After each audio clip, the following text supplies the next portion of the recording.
Everyone, আপোনালোকক মোৰ ফালৰ পৰা নতুন বছৰৰ বহুত বহুত শুভেচ্ছা থাকিল। হয়, 2 দিন দেৰি হৈছে আপোনালোকক শুভেচ্ছা জনাওঁতে, কাৰণ মোৰ অলপমান অসুবিধা চলি আছিল, সেইকাৰণে মই কোনো ভিডিঅ' বনাব পৰা নাছিলোঁ। আজি যেতিয়া অলপমান ফ্ৰী হৈছোঁ, ভাবিছোঁ যে মাহীহঁতক আমাৰ ঘৰত খোৱাৰ দাঁত দিওঁ। তেতিয়া ভাবিলোঁ আপোনালোকৰ লগতো ভিডিঅ'টো শ্বেয়াৰ কৰি লওঁ। আজি মই চিকেন কাৰী বনাই আছোঁ আৰু লগত পোলাও বনাই আছোঁ। মাহীহঁতে মোৰ হাতৰ পোলাওটো খাই খুবেই ভাল পায়, সেইকাৰণে বনাই আছোঁ। এতিয়া জানুৱাৰী পৰিছে আৰু এতিয়া নতুন নতুন চাউল আহিব। নতুন চাউল যেতিয়া আহে তেতিয়া আমাক পোলাও বনাবৰ কাৰণে অলপ দিগদাৰী হয়, কাৰণ পোলাওটো জৰ্জৰা নহয়। আজি মই আপোনালোকক ইমান ধুনীয়াকৈ পোলাওটোৰ ষ্টেপ বাই ষ্টেপ প্ৰত্যেকটা বস্তু ক'ম, যে আপোনালোকে নতুন চাউলৰ পোলাও বনালেও পোলাওটো দেখিবা যে কি ধুনীয়া হ'ব, এটা এটা হৈ থাকিব। তেনেহ'লে আপোনালোকে মোৰ ভিডিঅ'টো চাই থাকক। মই ভিডিঅ'টো গোটেইবোৰ ভালকৈ বুজাই কিনে আপোনালোকক কৈ আছোঁ। ইয়াত মই ডাঙৰ দেখি কেনে 5টা পিঁয়াজ সৰু সৰুকৈ কাটি লৈছোঁ। ইয়াত তেজপাত, লগত গৰম মছলা, আদাৰ পেষ্ট আৰু ইয়াত 1.5 কেজি চাউল লৈছোঁ। চাউলটো আপোনালোকে মনত ৰাখিব, যেতিয়াই বনাব বাতিৰে জুখি ল'ব, তেতিয়াহ'লে পোলাওৰ ভাতটো আছে যে এটা এটা হ'ব। ইয়াত কিন্তু মই গৰম মছলা অলপ কমেই লৈছোঁ, কাৰণ ঘৰত যেতিয়া খোৱা হয় তেতিয়া গৰম মছলা এইবোৰ কম দিলে ভাল হয়, আৰু মাহীহঁতে বেছি গৰম মছলা ভাল নাপায়, সেইকাৰণে মই কমেই দিছোঁ। আৰু ইয়াত মই কোনো ধৰণৰ ড্ৰাই ফ্ৰুট ইউজ কৰা নাই। এতিয়া আপোনালোকে মোৰ ভিডিঅ'টো চাই থাকক, মই কেনেকৈ বনাম আপোনালোকক দেখাই আছোঁ। এইফালে মই পোলাওৰ লগত খাবৰ কাৰণে চিকেন আৰু আলু দি কেনে বনাই আছোঁ।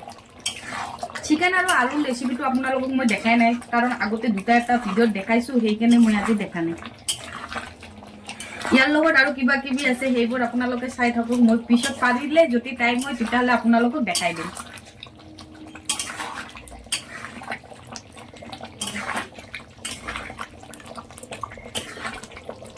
মই পানীটো জুখি লৈছোঁ। এই বাতিটোৰে মই 3 বাতি চাউল লৈছোঁ। 3 বাতিত 6 বাতি পানী হয়, কিন্তু মই ইয়াত 5 বাতি পানী দি আছোঁ, কাৰণ চাউলটো নতুন, সেইকাৰণে 1 বাতি পানী দিছোঁ, কম দিছোঁ।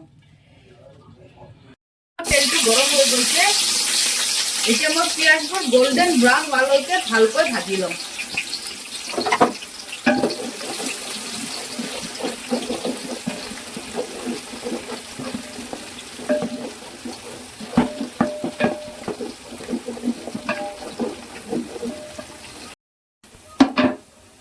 এতিয়া মোৰ পিঁয়াজটো ভালকৈ ভাজা হৈ গৈছে।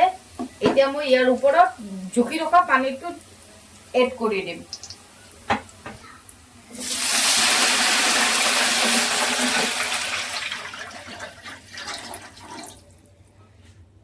আপোনালোকে হয়তো ভাবি আছে যে মই চাউল নাভাজাকৈ পানী দি দিলোঁ। আপোনালোকে কেতিয়াবা এনেকৈ বনাই চাবতো, দেখিব যে পোলাওৰ টেষ্ট একেই আহে, কোনো বেলেগ নহয়। আৰু কেতিয়াবা আমাৰ ঘৰত যেতিয়া বেছি মানুহ হয় তেতিয়াও আমাৰ দিগদাৰী হয় বেছি পোলাও বনাব, তেতিয়া আপোনালোকে এনেকৈ বনাই চাব। এতিয়া মই পানীৰ ওপৰত 2 চামুচ আদা আৰু নিমখটো টেষ্ট হিচাপত আপোনালোকে নিজে দি ল'ব, আৰু লগত তেজপাত, গৰম মছলা, এই সকলোবোৰ দি কেনে ভালকৈ মিলাই পানীটো উতাল আহিবৰ কাৰণে ৰাখি দিম।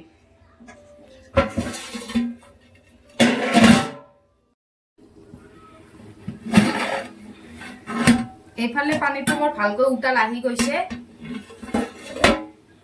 এতিয়া মই ইয়াৰ ওপৰত ধুই ৰখা চাউলবোৰ এৰি দিম। আপোনালোকে মনত ৰাখিব, যেতিয়া পানীটো উতাল আহো অৱস্থা হ'ব তেতিয়াহে চাউলটো ধুব, আগতে ধুই নাৰাখিব। আৰু চাউলটো দিওঁতে চাউলত যিটো এক্সট্ৰা পানী থাকে সেইটো ভালকৈ ওলাই ল'ব।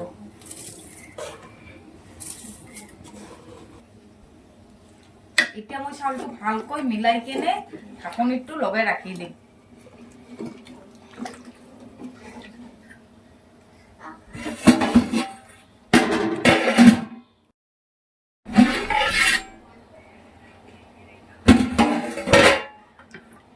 যেতিয়াই নতুন চাউলৰ পোলাও বনাব তেতিয়াই মাজে মাজে ঢাকনিটো খুলি কেনে এনেকৈ ভালকৈ লাৰি দিব, নেতেলি চাউলবোৰ গোটেই ডলা বান্ধি যাব আৰু কোনোবাটো সিজিব কোনোবাটো নিসিজিব। এতিয়া মই গোটেইবোৰ চাউল আৰু একবাৰ ভালকৈ মিলাই দিম।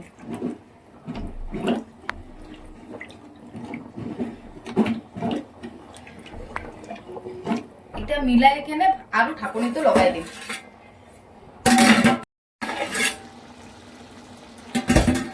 এতিয়া প্ৰায় পানীটো 70% শুকাই গৈছে, 20% আছে। এটা ভালকৈ মিলাই কিনে একবাৰ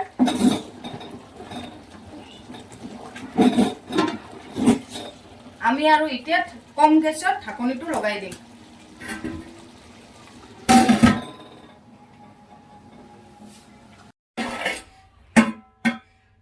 এইফালে মোৰ পলোৱাটো হৈ গৈছে, দেখিছেনে কি ধুনীয়া হৈছে, জৰ্জৰীয়া হৈছে, এটা এটা হৈ আছে। এতিয়া মই পলোৱাটো 5-10 মিনিট আৰু ঢাকি কিনে ৰাখি দিম। এতিয়া মই পলোৱাটো এইখানে ঢাকি ৰাখি আছো, যদি অলপ কেঁচাও আছে ভাপতে পলোৱাটো হৈ যাব। এইফালে মোৰ চিকেনৰ তৰকাৰীটো হৈ গৈছে, লগত এইফালে মই বেগুনটো বনাবৰ কাৰণে ৰেডি কৰি আছো। আপোনালোকে দেখিছে এতিয়া মোৰ খোৱাটো ৰেডি হৈ গৈছে। এতিয়া আমি সকলোৱে মিলি খাব ওলাইছো। পিকনিকটো এইবাৰ খাওঁতে অলপ দেৰি হৈ গ'ল, কাৰণ আপোনালোকক আগতে মই কৈছোঁ মোৰ গাঁৱৰ ইমান এটা ভাল নাছিল। আপোনালোকক আকৌ এবাৰ নিউ ইয়েৰৰ শুভেচ্ছা থাকিল। আকৌ এটা নতুন ভিডিঅ' লৈ কিনে লগ পাম।